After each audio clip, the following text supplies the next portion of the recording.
দেখেছো তোমার পরিবারের লোকের কি ব্যবহার? তোমার বোনের বিয়ে, অথচ আমাদের কাউকে জানানোর প্রয়োজন পর্যন্ত মনে করলো না।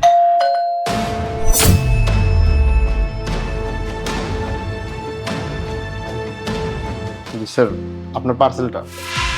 Thank you. ওয়েলকাম। কে ছিল?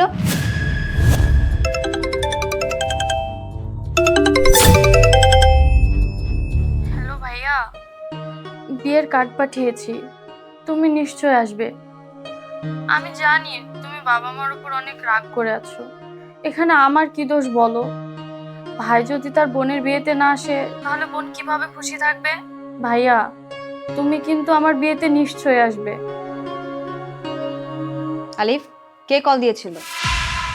বোন কল করছিল, বিয়ের কার্ড পাঠাইছে, বলছে আসবা নিশ্চয়ই।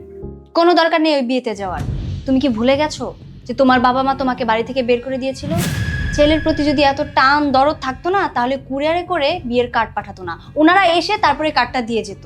সুন্দর করে তাদের কল করে বলে দাও যে তুমি ওই বিয়েতে যাবে না। আরে বাবা, ছেলে লাভ ম্যারেজ করে বিয়ে করেছে বলে ছেলেকে বাড়ি থেকেই বের করে দিল।